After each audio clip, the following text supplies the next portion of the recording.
محمد آصف پہلی جھلک میں کسی کو متاثر نہ کر سکا تھا۔ 2005 کا سڈنی ٹیسٹ تھا اور آصف کی گیند بمشکل کیپر کے پاس پہنچ رہی تھی۔ پاکستانی ٹیم میں پچھلی کئی دہائیوں سے زیادہ تر ایسے بولرز آ رہے تھے جن کی گیند کیپر کے کندھوں تک پہنچتی تھی، پر آصف کی گیند تو کیپر کے گھٹنوں تک بھی نہیں پہنچ رہی تھی۔ بعد میں بھی سپیڈ کبھی بھی آصف کا ہتھیار نہیں رہا۔ گیند کو دونوں جانب آرام سے گھما دینا ہی آصف کی اصل فنکاری تھی۔ سڈنی ٹیسٹ میں ایسی کارکردگی دکھانے والے بولر سے کیسی امید تھی کہ وہ 4 سال بعد سڈنی میں ہی پاکستان کو فتح کے اتنے پاس لے جائے گا۔ آصف کی اصل جھلک انڈیا کے خلاف کراچی ٹیسٹ میں نظر آئی تھی۔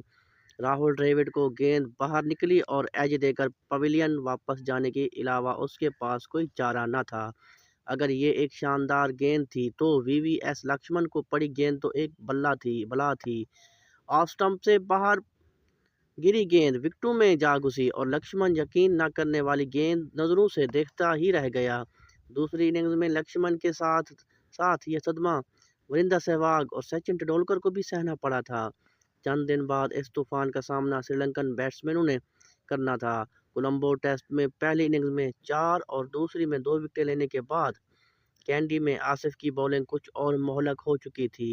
سوئنگ کے لیے سازگار ماحول میں آصف نے پہلی اننگز میں 6 وکٹیں حاصل کیں اور پھر پاکستانی بیٹسمینوں کی ناقص بیٹنگ کو دوسری اننگز میں مزید 5 وکٹوں سے کور کیا اور پہلی بار میچ میں 10 وکٹیں حاصل کر لیں۔ اگلے سال جنوبی افریقہ کے دورہ پر آصف نے 19 وکٹیں حاصل کیں اور اگر اس سیریز میں بیٹسمین ساتھ دیتے تو پاکستان ٹیم پہلی بار جنوبی افریقہ میں ٹیسٹ سیریز میں فتح حاصل کر سکتی تھی۔ 2009 میں نیوزی لینڈ میں پہلے ٹیسٹ میں 8 وکٹیں حاصل کیں، لیکن ایک بار پھر بیٹسمینوں کی ناقص کارکردگی کی وجہ سے پاکستان کو شکست کا سامنا کرنا پڑا۔ دوسرے ٹیسٹ میں بیٹسمینوں کی کمتر کارکردگی کے باوجود آصف نے دانش کنیریا کے ساتھ مل کر پاکستان کو فتح دلا دی۔ پھر وہ سڈنی ٹیسٹ جہاں آصف کی 6 وکٹوں کی وجہ سے آسٹریلیا کی ٹیم 127 رنز پر ڈھیر ہوئی۔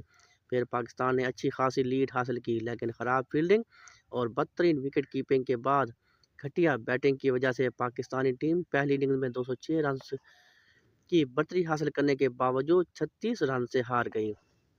پھر وہ انگلینڈ کا دورہ جہاں پاکستانی ٹیم نے 15 سال بعد آسٹریلیا کو شکست ضرور دی، لیکن اسی دورے کے آخری ٹیسٹ کے دوران خبر اڑی کہ ایک سٹنگ آپریشن کے دوران پاکستانی کھلاڑی اسپاٹ فکسنگ میں ملوث پائے گئے۔ اسپاٹ فکسنگ سکینڈل سے پہلے 2 بار محمد آصف ڈوپ ٹیسٹ میں فیل ہو چکے تھے۔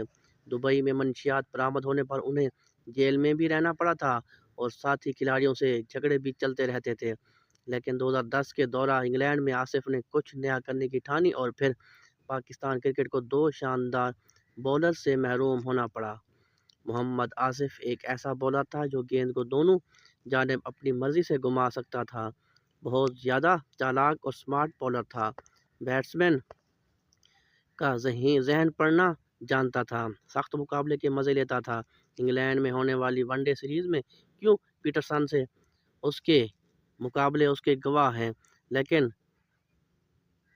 وہ جیسے سلمان خان اپنی فلم میں کہتا ہے نا کہ سیدھے کاموں سے مجھے کک نہیں ملتی، تو شاید آصف کا بھی یہی مسئلہ تھا اور اسی وجہ سے پاکستانی میگرا ایک ضائع ہو جانے والا ٹیلنٹ ہی بن کر رہ گیا، ایک ایسا بولر کہ جس کا سامنا کرنے والے اسے دیکھنے والے شاید ہی کبھی اسے بھول پائیں۔ محمد آصف آج 42 سال کے ہو گئے۔ شکریہ۔